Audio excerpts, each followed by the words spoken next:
오늘 본문의 말씀은 엘리사와 그의 수종을 들던 사환의 삶의 단면을 통해서 우리들이 갖고 있는 불안과 두려움을 어떻게 타개할 것인가 하는 것을 말해주고 있기 때문입니다.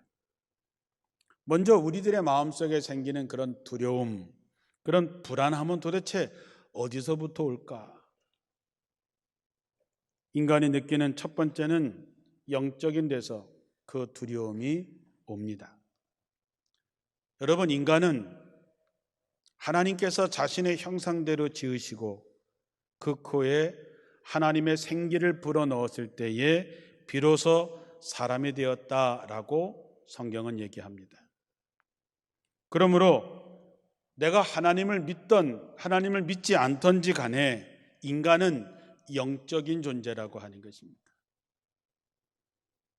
그래서 인간은 하나님으로부터 멀어지면 멀어질수록 불안과 두려움은 점점 커지게 되어져 있습니다. 마치 어머니의 품 안에 있는 아기가 평안을 누리는 것처럼 우리 인간도 하나님의 품 안에 있을 때, 하나님 안에 있을 때 진정한 평안을 누릴 수가 있습니다. 이 문제가 해결되지 않으면 우리는 두려움을 이겨낼 수 없습니다. 어떤 사람은 종교가 다 다르고 믿는 것이 다 다르다고 하지만 실제로 하나님을 두려워하고 하나님을 영적으로 멀리 되었을 때에 느껴지는 불안을 느끼는 것이 공통점입니다. 그 대표적인 사람을 우리가 한번 아담과 하와를 통해서 보게 됩니다. 아담과 하와는 정말 행복한 사람이었습니다. 그들에게는 부족한 것이 없었습니다. 하나님께서 에덴 동산을 통해서 모든 것을 다 허락해 주셨습니다. 주님이 에덴 동산을 걸을 때에 그들은 함께 하나님과 함께 걷곤 했습니다. 그런데 어느 날부터인가 아담이 하나님이 오시는 소리를 듣고 숨었습니다. 창세기 3장 9절에 보면 하나님께서 아담아 내가 어디 있느냐라고 물어보실 때 아담이 말하기를 제가 선악과를 먹고 범죄한 이후에 내가 옷을 벗은 것을 알고 두려워하여 숨었나이다 이렇게 말합니다. 자신이 지은 죄 때문에 인간은 두려움을 갖게 됩니다. 자신을 찾으시는 하나님의 음성을 듣고 몸을 숨겼던 아담은 왜 모든 것이 충족되어 있는 즐거움의 동산인 에덴에서 불안과 두려움 속에 있었을까요? 그것은 죄를 지음으로 하나님의 형상을 잃어버렸기 때문입니다. 가인이 동생 아벨을 죽이고 그가 받게 될 벌을 선고받은 후에 하나님께 고백하기를 내 죄벌이 너무 중하여 견딜 수 없나이다. 다른 사람들이 자기를 죽일까 봐 두려워한다라고 얘기했습니다. 가인이 동생 아벨을 죽이기 전에는 이런 두려움을 갖고 있을 이유가 없었지요. 그런 두려움을 갖고 있지도 않았습니다. 그러나 자기 동생을 죽이고 난 다음에 자기가 받을 징벌이 너무 가혹하다고 얘기하고 자신도 동생처럼 죽임을 당할까 봐 두려워했던 것이죠. 사람은 누구나 다 죄인입니다. 로마서 3장 10절에 기록된 말씀처럼 의인은 없나니 하나도 없다 했습니다. 죄를 짓고 나서 생기는 두려움은 다른 것이 아니라 바로 죄값으로 지옥에 갈까 봐 느끼는 감정입니다. 죄는 우리에 대해서 지옥에 대한 두려움, 하나님의 진노에 대한 무서움을 주기 때문에 불안과 두려움을 갖게 되는 것이죠. 천국과 지옥은 관념이 아니라 현실적인 소망이 되기도 하고 현실적인 절망이 되기도 합니다. 그런데 우리는 이런 문제를 염려할 것은 없습니다.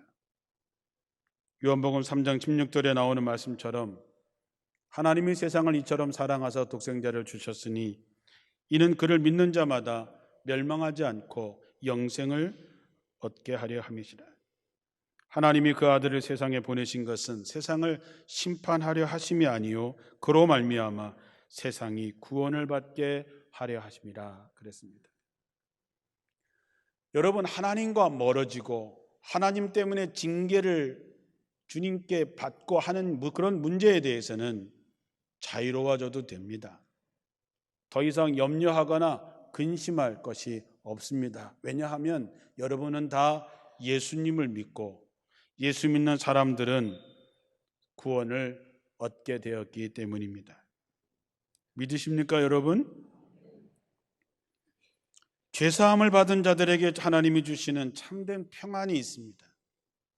우리가 죄를 회개하고 우리가 성령을 받았을 때 누려지는 진정한 기쁨이 우리들의 마음속에 있습니다. 데살로니가 후서 3장 16절에 평강의 주께서 친히 때마다 일마다 너희에게 평강을 주시고 주께서 너희 모든 사랑과 함께 하시기를 원하노라 그랬습니다. 하나님은 평강의 하나님이십니다. 그 하나님과 함께 있는 사람에게는 평강이 찾아오게 되어 있습니다. 시편 42편 5절에 내 영혼아 네가 어찌하여 그렇게 낙심하며 어찌하여 그렇게 괴로워하느냐 너는 하나님을 기다려라 이제 내가 나의 구원자 나의 하나님을 또다시 찬양하련다 그랬습니다. 왜 그렇게 낙심하고 왜 그렇게 두려워하고 왜 그렇게 괴로워하느냐? 하나님을 기다려라. 하나님이 어떤 하나님이시라 그랬습니까? 평강의 하나님이십니다. 여러분이 하나님 안에서 두려움을 떨쳐내시고 영적인 참된 평안을 얻으시기를 주님의 이름으로 축원합니다.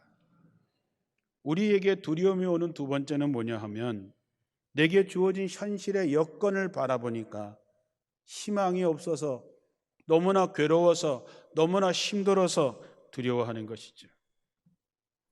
오늘 본문에서 엘리사의 사환은 자기 앞에 엄청난 현실이 다가왔음을 깨닫게 되고 불안과 두려움에 떨게 됩니다.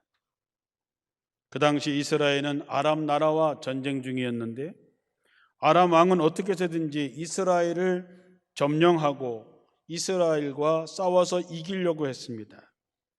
그래서 아람 왕은 내가 어디를 쳐 부시겠다, 내가 어디에다 진을 치겠다라고 하는 얘기를 자기의 신하들과 얘기하기만 하면 이스라엘의 왕이 어떻게 알았는지 그것에 미리 군대를 매복시키고 그것을 지켜내는 것이었습니다. 아람 왕은 자기 신하 중에서 이스라엘과 내통하는 사람이 있다라고 생각하고 머리끝까지 화를 냅니다. 그때 그 신하 중에 하나가 이렇게 말하지요. 임금님, 그런 것이 아니라 이스라엘에는 엘리사라고 하는 예언자가 있는데 그가 임금님께서 침실에서 은밀하게 하시는 말씀까지도 다 알아서 일일이 이스라엘 왕에게 알려주고 있습니다. 이에 아람 왕은 엘리사가 어디 있는지를 수소문해서 도단성에 있다고 하는 것을 알게 되자 아람 왕은 많은 군대와 병거를 보내서 엘리사가 잠을 자고 있는 그 성을 에워싸고 엘리사를 생포하려고 합니다. 아무것도 모르고 아침 일찍 일어난 이 엘리사의 사환이 성 밖에 시끄러워서 내다보니까 수많은 말과 병거들과 군인들이 성읍을 에워싼 것을 보게 됩니다. 너무 놀란 이 사환은 엘리사에게 와서 주여 우리가 어찌하리이까? 이 말은 우리가 이제는 죽었습니다. 이제는 살 길이 없습니다. 방법이 없습니다. 라고 얘기를 하는 것이죠. 그런데 엘리사는 너무나 태평하게 두려워하지 말아라. 그들의 편에 있는 사람보다 우리 편에 있는 사람들이 더 많다라고 얘기합니다. 아니 무슨 자다가 봉창 두드리는 소리를 하십니까? 내가 볼 때는 우리 편은 별로 없고 외적으로 가득 차 있는데 어떻게 우리 편이 더 많다고 얘기하십니까? 사환은 우리가 죽게 되었다고 얘기하는데 엘리사는 걱정 마라, 산다라고 얘기합니다. 사환의 두려움은 무엇으로부터 비롯됐을까요? 여러분, 선지자 엘리사와 그 사환은 도단성이라고 하는 같은 장소, 같은 시간, 같은 곳에 현재 같이 있습니다. 그런데 한 사람은 두려워하고 한 사람은 두려워하지 않습니다.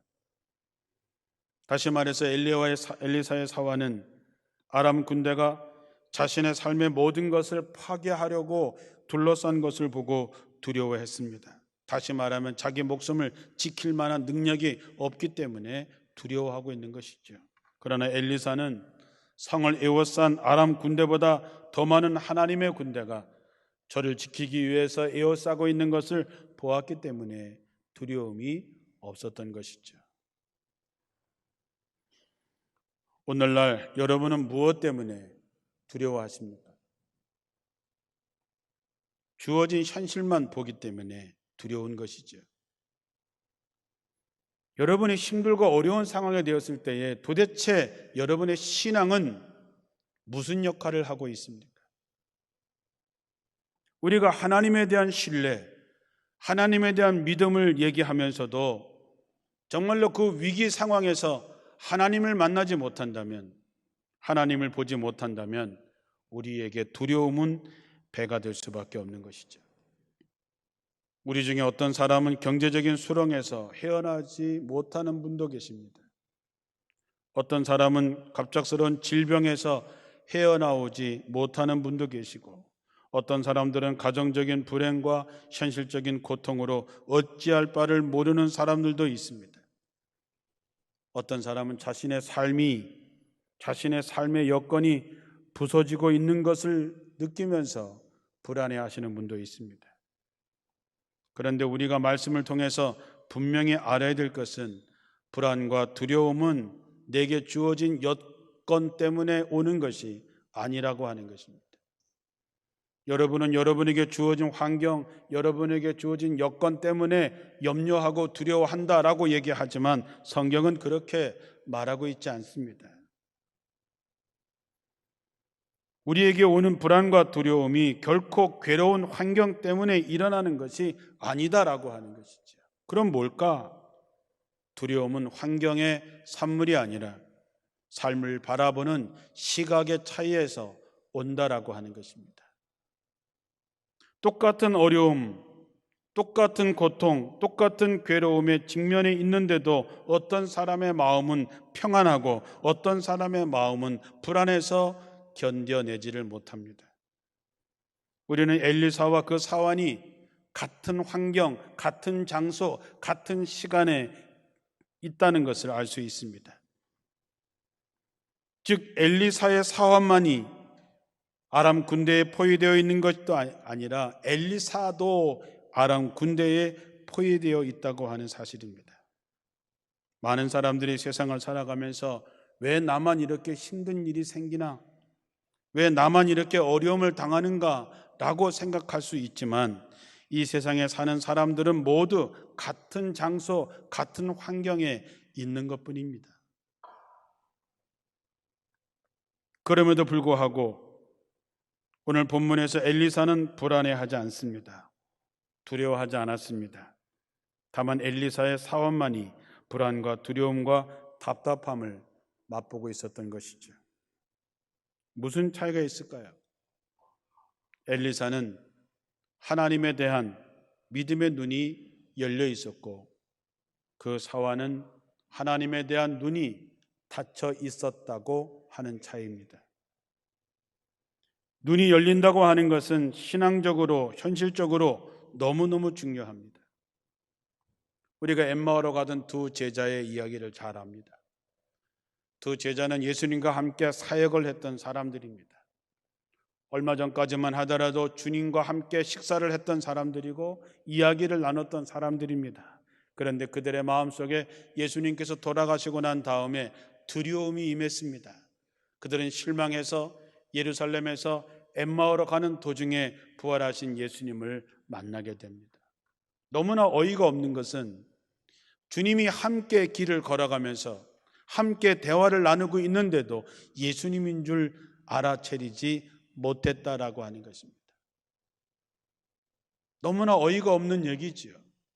예수님을 모르는 사람도 아니고 예수님과 함께 했던 제자들인데 예수님과 함께 길을 걸어가면서도 그분이 예수님인 줄 알아보지 못했다라고 하는 것이죠.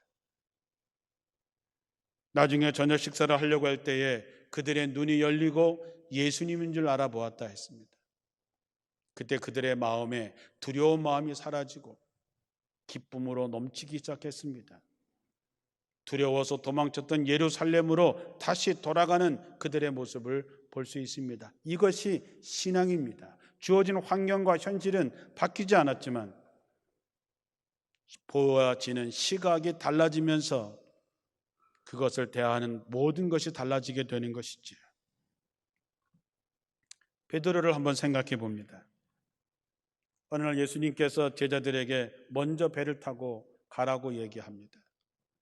제자들의 배를 타고 가는 도중에 풍랑을 만나지요. 새벽 4시쯤에 예수님이 물 위로 걸어오셨다 했습니다.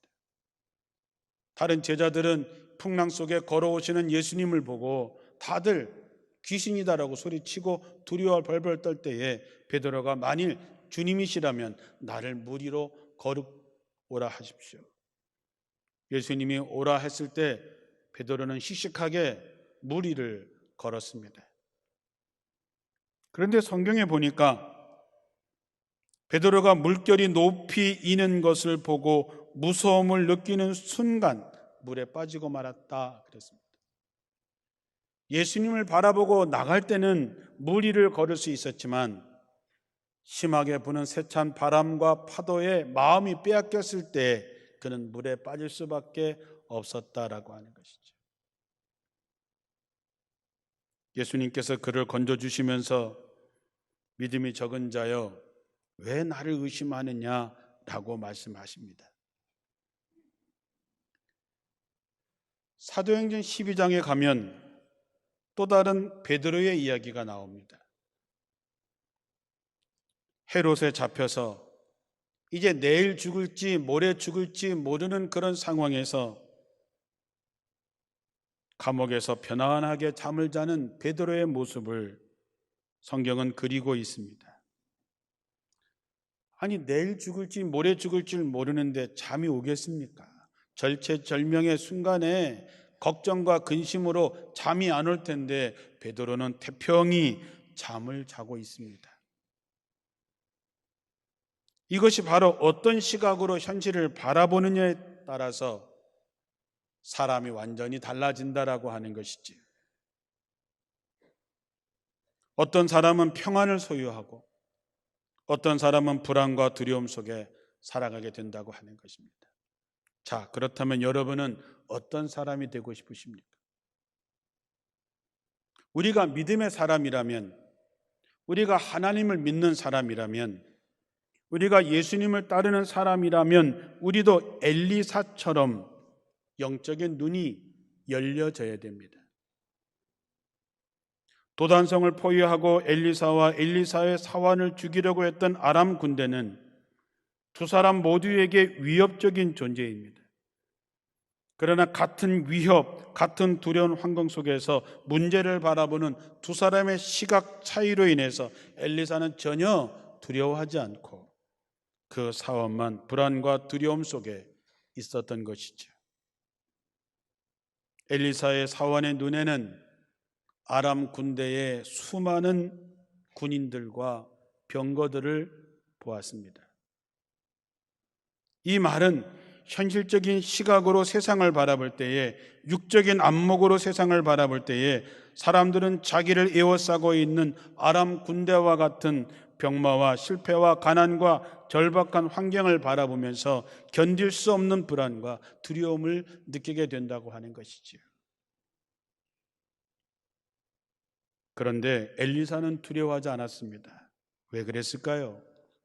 그의 믿음의 시각, 그의 영적인 눈에는 아람의 군대도 보였지만 그보다 더 많은 하나님의 천군 천사와 불말과 불병거들이 자기를 지키기 위해서 자기를 에워싸고 있는 것을 보았기 때문입니다. 사랑하는 성도 여러분, 우리에게도 당면한 현실이 있습니다.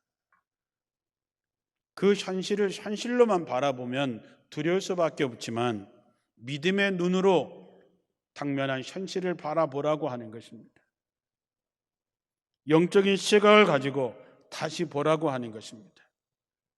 지금 여러분의 눈에 보이는 그것이 다가 아니라 여러분의 영적인 눈이 열리면 그 문제를 해결하시는 하나님의 능력, 하나님의 역사가 보이게 된다는 것입니다. 그래야 우리가 예수 믿는 사람답게 살아갈 수 있는 것이 아니겠습니까? 엘리사가 얘기합니다. 두려워하지 말아라. 우리와 함께한 자가 저와 함께한 자보다 많으니라. 여러분, 누군가가 두려워하고 염려할 때에 여러분에게 엘리사와 같은 영적인 눈이 열려 있다면 여러분 얘기하겠죠. 권사님, 염려하지 마세요. 집사님, 걱정하지 마세요. 집사님이 갖고 있는 그 문제보다 그 문제를 해결하시는 하나님이 이 문제에 개입하시고 계십니다.